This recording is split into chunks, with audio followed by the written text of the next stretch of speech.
Hello, नमस्ते सभी को। मैं प्रीति सिंह विजुअल आर्ट क्लास से आप सभी लोग के सामने हिंदी में हमने पढ़ा था अभी तक हिंदी के भाषा के विकास का क्रम, जिसमें हमने पढ़ा प्राचीन भारतीय आर्य भाषा, मध्यकालीन भारतीय आर्य भाषा और आधुनिक कालीन भारतीय आर्य भाषा पढ़ना था हमें। मध्यकालीन भारतीय आर्य भाषा इससे पहले हमने पढ़ा पाली, प्राकृत और अपभ्रंश भाषा में। आज हम पढ़ेंगे आधुनिक भारतीय आर्य भाषा।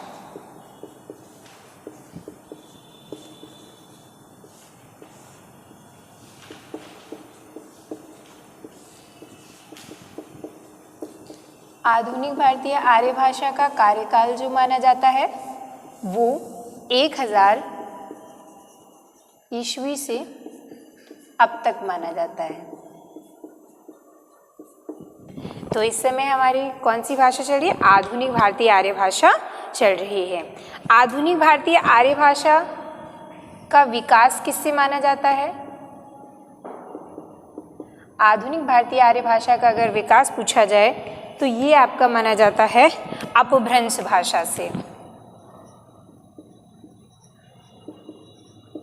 हमने पढ़ा मध्यकालीन भारतीय आर्य भाषा में पहले हमारी पाली आती है, फिर हमारी प्राकृत आती है और फिर अपभ्रंश आती है। और हिंदी भाषा का विकास या आधुनिक भारतीय आर्य भाषा का विकास किससे माना जाता है? अपभ्रंश भाषा से माना जाता है। या मध्यकालीन भारतीय आर्य भाषा, मध्यकालीन भारतीय आर्य भाषा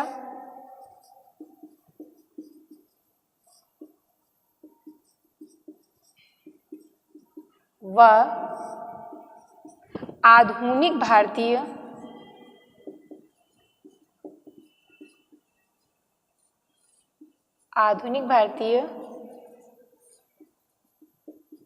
आर्य भाषा के बीच की कड़ी जो है वो अपभ्रंश भाषा को माना जाता है।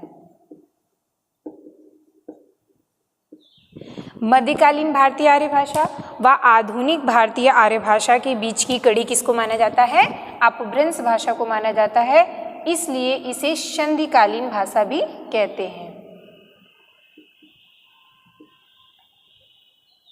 हम अपभ्रंश भाषा को संधिकालीन भाषा भी कहते हैं क्योंकि ये मध्यकालीन भारतीय आर्य भाषा और आधुनिक भारतीय आर्य भाषा के मध्य में एक संधि का कार्य करती है।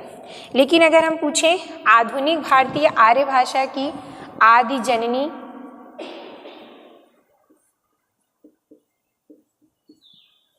आधुनिक भारतीय आर्य भाषा की आदि जननी जो है वो संस्कृत भाषा को माना जाता है।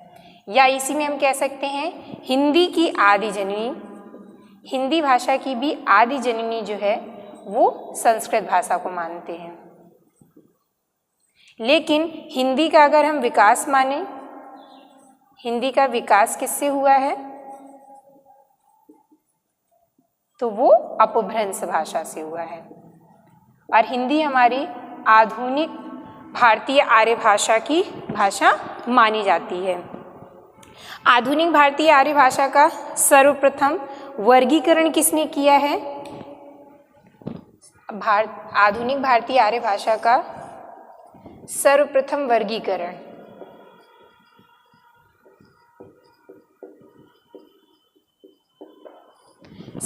वर्गीकरण किया है डॉक्टर A.F.R.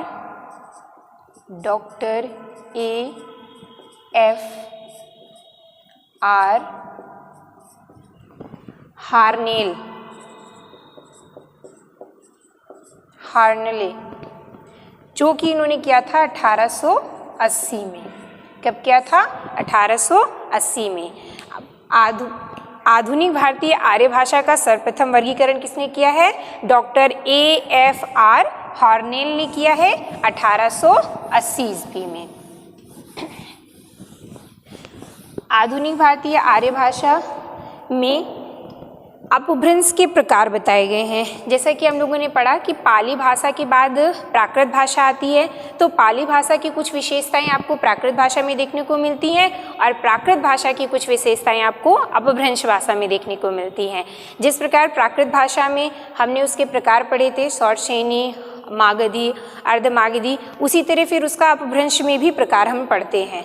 आधुनिक भारतीय आर्य भाषा में आपके अपभ्रंश के प्रकार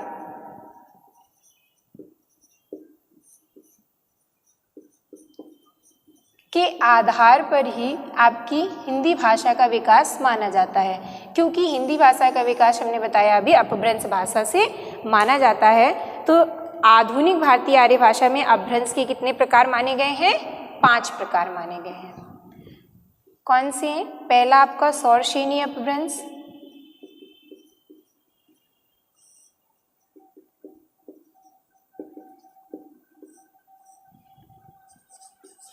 दूसरा है आपका मागधी, तीसरा आपका अर्धमागधी,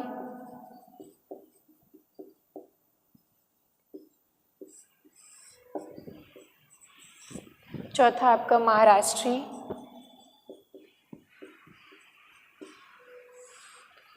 और पांचवा आपका ब्राह्मण, पैसाची और खस, इन तीनों को मिलाकर के एक प्रकार बना दिया गया था। ठीक है, सौर अपभ्रंश के प्रकार आधुनिक भारतीय आर्य भाषा में 5 प्रकार किए गए। सौरसेनी अपभ्रंश में आपका आया पश्चिमी हिंदी,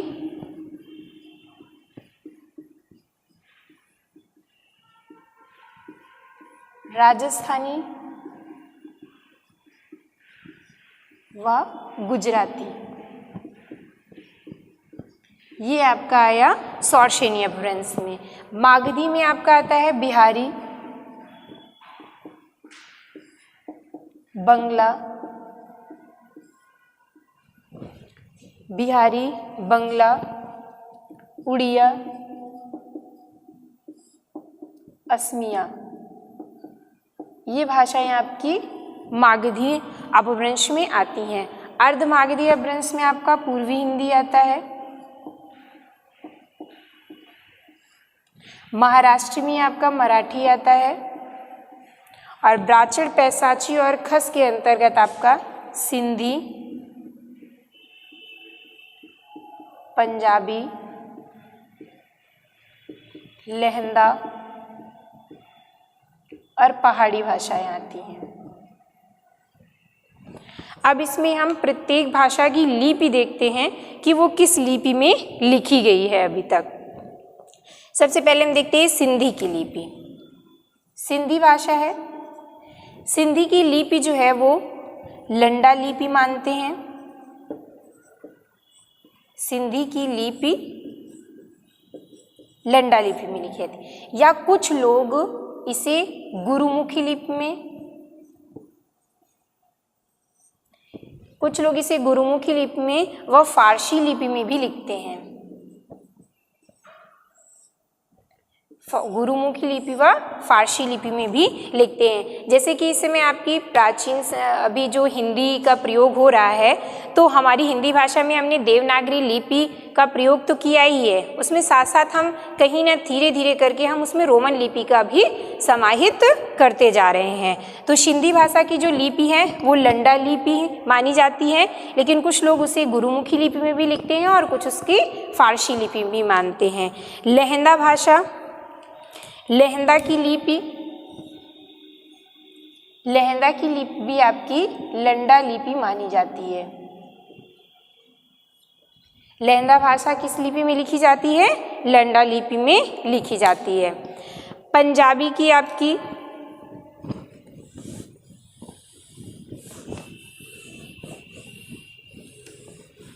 हम एक एक के लिपि के बारे में पढ़ते हैं। तो पंजाबी, पंजाबी किस लिपि में लिखी जाती थी? पंजाबी की पहली जो प्राचीन लिपि मानी जाती थी वो लंडा लिपि मानी जाती थी, जो इसकी प्राचीन लिपि मानी जाती थी। लेकिन गुरु अंगद आए, गुरु अंगद जो हैं वो पंजाबी भाषा के गुरुओं में एक माने जाते हैं, और गुरु अंगद ने इस लिपि में सुधार किया था, सुधार किया और उसे गुरुमुखी लिपि बनाई।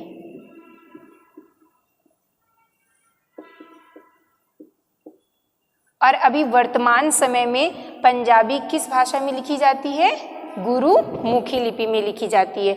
और गुरुमुखी लिपि का विकास भी पूछा जाता है, किसने किया है? गुरु अंगद ने किया है। पंजाबी भाषा की कुछ बोलियां हैं,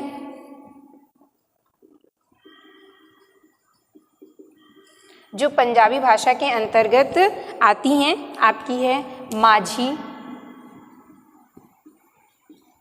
डोगरी, दोआबी और राठी। ये बोलियां जो हैं वो पंजाब क्षेत्र में बोली जाती हैं और पंजाबी भाषा के अंतर्गत आती हैं।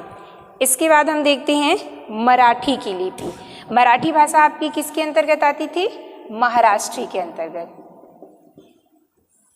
महाराष्ट्री के अंतर्गत आपकी मराठी लिपि मराठी भाषा आती थी। और मराठी की लिपि क्या लिखी गई है? मराठी को हम देवनागरी लिपि में लिखते हैं। मराठी को देवनागरी लिपि में लिखते हैं, या कुछ लोग देवनागरी लिपि या मराठी को किस में मानते हैं? इसकी मोड़ी लिपि भी मानते हैं। मराठी भाषा देवनागरी लिपि व मोड़ी लिपि में दोनों में लिखी जाती है। ठीक है। मराठी की आपकी कुछ बोलियां हैं जो महाराष्ट्र के क्षेत्र में बोली जाती हैं। इसकी कुछ बोलियां हैं आपकी, कौन सी है? कोंकणी,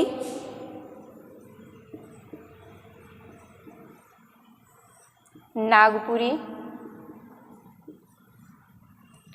कोंकणी, नागपुरी, कोष्ठी और महारी। ये बोलियां आपकी मराठी भाषा से संबंधित हैं। और मराठी भाषा की लिपि कौन सी है?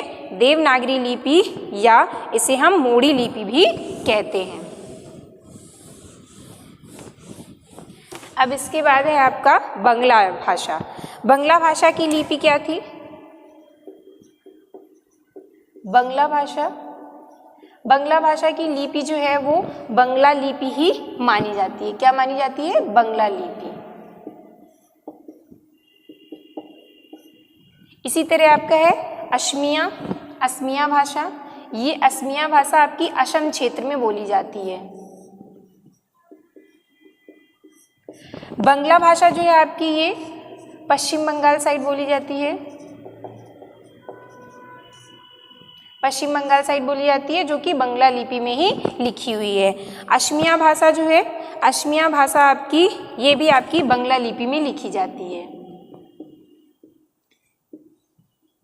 क्योंकि आपका असम क्षेत्र है। असमिया भाषा जो है वो आपके असम क्षेत्र में बोली जाती है, और असम क्षेत्र जो है वो पश्चिम बंगाल से लगा हुआ राज्य है, इसलिए इसकी लिपि भी हमारी क्या है?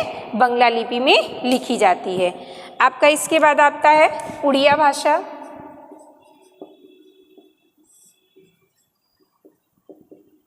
हमने बताया था ये तीनों भाषाएं किसके अंतर्गत आती हैं? मागधी के अंतर्गत आती हैं। मागधी के अंतर्गत आपकी बिहारी, बंगला, उड़िया और असमिया आती हैं। तो बंगला भाषा की लिपि आपकी बंगला लिपि होगी। असमिया भाषा भी आपकी बंगला लिपि में लिखी जाती है। उड़िया भाषा जो है वो आपकी ब्राह्मी लिपि की उत्तरी शैली में लिखी जाती है। ब्राह्मी लिपि की उत्तरी शैली में लिखी जाती है। आपकी उड़िया भाषा की कुछ बोलियां हैं।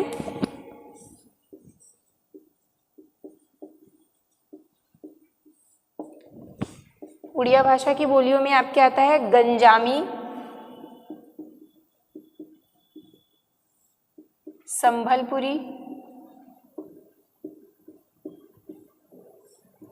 गंजामी, संभलपुरी व भत्री। जैसे आपके एग्जाम में पूछ लेता है संबलपुरी बोली किस भाषा से संबंधित है, तो संबलपुरी बोली किससे संबंधित है? उड़िया भाषा से। उड़िया भाषा का क्षेत्र कौन सा है? ये आपका उड़ीसा के क्षेत्र में बोली जाती है। उड़ीसा के क्षेत्र में बोली जाती है। इसके बाद आपका आता है बिहारी।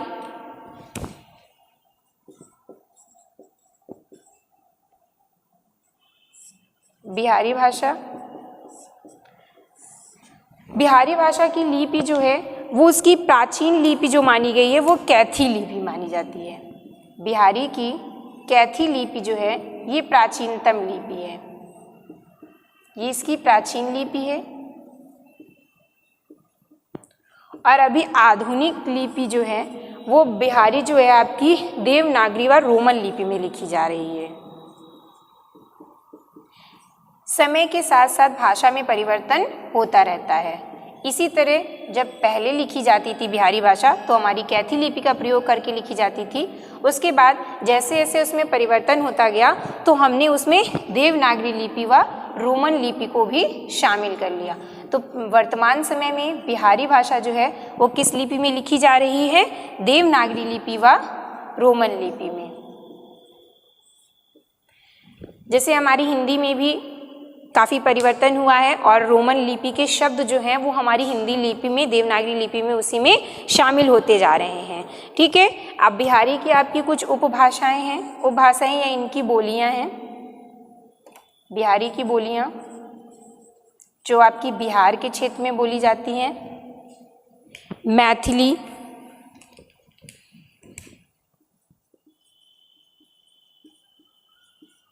भोजपुरी,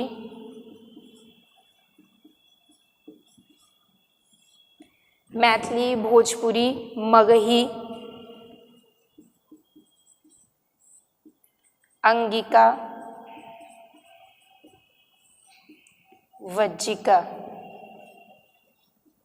ये सब बोलियां आपकी बिहार क्षेत्र में बोली जाती है। जिसमें आपको पता है मैथिली भाषा के सर्वश्रेष्ठ कवि जो हैं हिंदी साहित्य में कौन माने जाते हैं? विद्यापति। इसके आगे अभी हम विद्यापति के बारे में बाद में पढ़ेंगे। हमने अभी देखा कि मैथिली भाषा जो है वो कहाँ बोली जाती है? बिहारी क्षेत्र में बोली जाती है। इसकी लिपि जो है, प्राचीन लिपि अगर पूछा जाए तो कैथी लिपि है। वर्तमान लिपि या केवल लिपि पूछा जाए तो आपका देवनागरी लिपि और रोमन लिपि में है। और मैथिली भाषा के जो सर्वश्रेष्ठ कवि माने जाते हैं वो विद्यापति हैं। इसके बाद आपकी आती है पूर्वी, पश्चिमी और राजस्थानी। इनकी लिपि की क्या थी? पूर्वी हिंदी और पश्चिमी हिंदी और राजस्थानी हिंदी, ये आपकी तीनों ही देवनागरी लिपि में लिखी जाती थी। पूर्वी हिंदी, पश्चिमी हिंदी व राजस्थानी,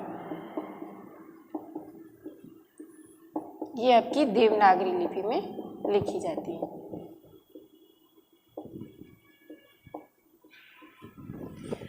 ठीक है। इसके बाद हमारी आती है गुजराती। गुजराती भाषा आपकी किसके अंतर्गत आती है? सौर श्रेणी के अंतर्गत। गुजराती भाषा, गुजराती भाषा की लिपि भी जो है वो गुजराती लिपि है। इस लिपि की सबसे बड़ी विशेषता ये है कि इस लिपि में लिखने वाले जो वर्ण या शब्द होते हैं उसमें सिरोरेखा नहीं होती है। सिरोरेखा नहीं होती है। आपके कॉम्पिटिशन में पूछा जाता है किस लिपि के शब्दों में या वर्णों में सिरोरेखा का प्रयोग नहीं होता है, तो किसमें? गुजराती लिपि या गुजराती भाषा। गुजराती भाषा ये जो है ये गुर्जर जातियों से संबंधित है, गुर्जर जाति से संबंधित है। ठीक है। अब इसके बाद हम देखते हैं आपका हिंदी, ये शब्द कहाँ से बना, कैसे आपका हिंदी शब्द बना। डॉक्टर भोलानाथ तिवारी ने माना, डॉक्टर भोलानाथ तिवारी, डॉक्टर भोलानाथ तिवारी के अनुसार हिंदू शब्द का प्राचीनतम प्रयोग,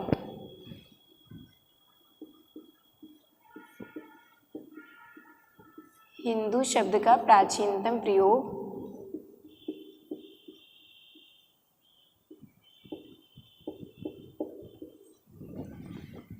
7वीं सदी के अंतिम चरण,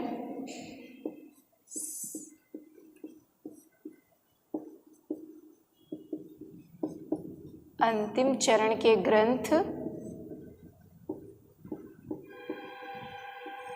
निशीथ चूर्ण। किसमें?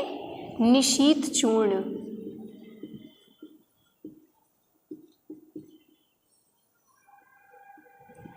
निशीथ चूर्ण में प्रथम बार मिलता है।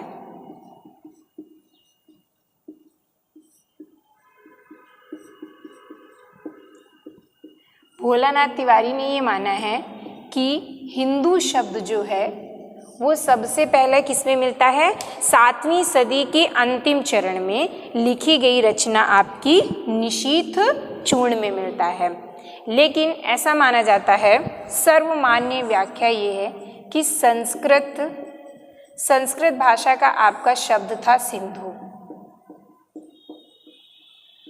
ठीक है, संस्कृत भाषा का शब्द आपका सिंधु था। फारसी भाषा में शा शब्द का हा हो जाता है। सा का क्या हो जाता है? हा हो जाता है। तो फारसी भाषा में सा का हा होने के कारण ही सिंधु से आपका क्या बना? हिंदू। इसीलिए हिंदू के बाद आपका ये हिंदी बना। हिंदुस्तान में रहने वाले लोगों को हिंदू कहा गया और उनके द्वारा बोली गई जाने वाली भाषा को हिंदी कहा गया। हिंदी इसीलिए कहा जाता है, ये किस भाषा का शब्द है? फारसी भाषा का शब्द है। हिंदी किस भाषा का शब्द है? फारसी भाषा का शब्द है। हिंदी भाषा की उत्पत्ति कैसे हुई? पहले संस्कृत में सिंधु शब्द था, फारसी भाषा में सा का हा हो जाता है, तो उसी तरह सिंधु से सा हट के आपका हा हो गया और हिंदू के बाद फिर वो हिंदी आ गया। इसी में आपका भारतेंदु हरिश्चंद्र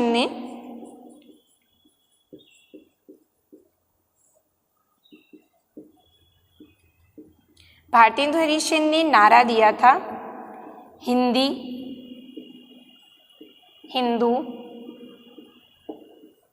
हिंदुस्तान। ये नारा आपका किसने दिया था? भारतेंदु हरिश्चंद्र ने दिया था। हिंदी, हिंदू, हिंदुस्तान, यानी हिंदुस्तान में रहने वाले लोग हिंदू और हिंदुओं के द्वारा प्रयोग की जाने वाली भाषा हिंदी हो गई। ठीक है, इसके बाद डॉक्टर धीरेन्द्र वर्मा क्या कहते हैं?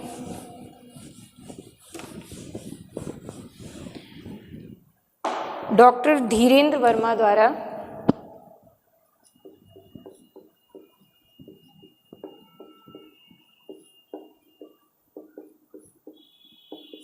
संपादित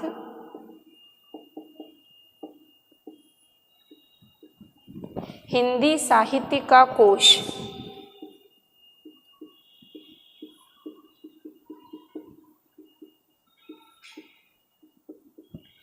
ये आपसे पूछा जाता है कि हिंदी साहित्य की कोश जो पुस्तक है इसका संपादन किसने किया था? तो संपादन कौन है? डॉक्टर धीरेन्द्र वर्मा। इन्होंने क्या लिखा है इसमें? डॉक्टर धीरेन्द्र वर्मा ने इसके संपादन जो हिंदी साहित्य का कोश किया था, इसमें इन्होंने लिखा है कि 13वीं व 14वीं सदी में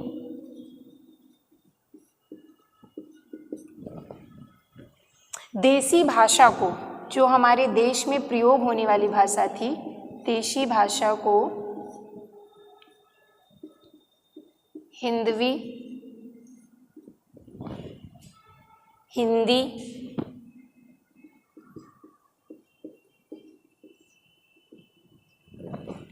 हिंदवी, हिंदी, हिंदकी,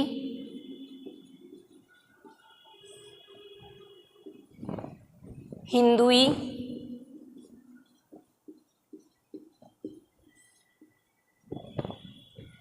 दक्षिणी हिंदी,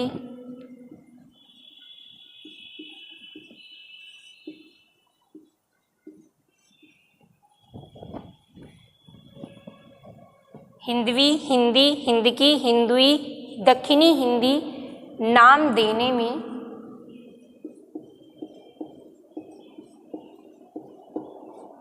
सबसे पहले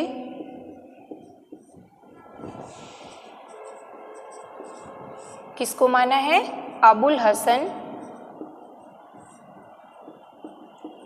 हसन या इन्हें क्या मानते हैं? अमीर खुसरो कहा जाता है। सबसे पहले नाम देने वाले कौन है? अबुल हसन या अमीर खुसरो हैं। आपके एग्जाम में क्वेश्चन पूछा जाता है हिंदवी शब्द किसने बोला है? हिंदवी शब्द नाम किसने दिया है? अमीर खुसरो या इन्हीं को हम अबुल हसन भी कहते हैं। या आपका पूछ ले हिंदकी नाम किसने दिया है? हिंदुई नाम किसने दिया है? दक्षिणी हिंदी सबसे पहले किसने कहा है? तो अमीर खुसरो ने कहा है। इसके बाद है आपका हिंदी का नवीन अर्थ में प्रयोग। हिंदी का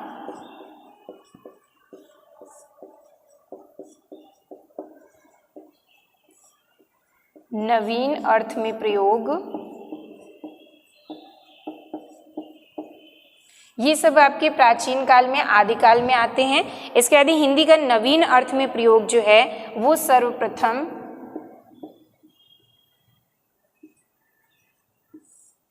कैप्टन टेलन ने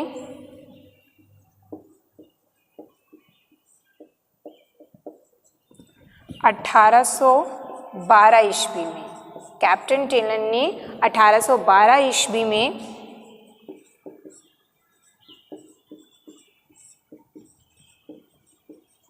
फोर्ट विलियम कॉलेज के वार्षिक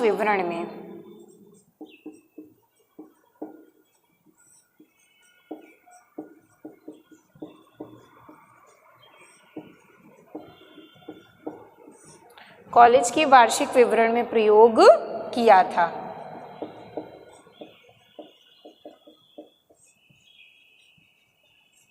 आपका है हिंदी का नवीन अर्थ में प्रयोग सबसे पहले किसने किया था? कैप्टन टेलन ने किया था 1812 ईस्वी में। कहाँ पे किया था? फोर्ट विलियम कॉलेज के वार्षिक विवरण में प्रयोग किया था। ये आपका हो गया हिंदी भाषा का। हमने देखा कि हिंदी शब्द की उत्पत्ति कैसे हुई, हिंदी शब्द कहाँ से आया। उसके बाद हमने उसकी लिपि देखी। हिंदी भाषा की जो लिपि है वो हमारी कौन सी लिपि मानी जाती है? देवनागरी लिपि मानी जाती है। हिंदी भाषा की लिपि आपकी देवनागरी लिपि है।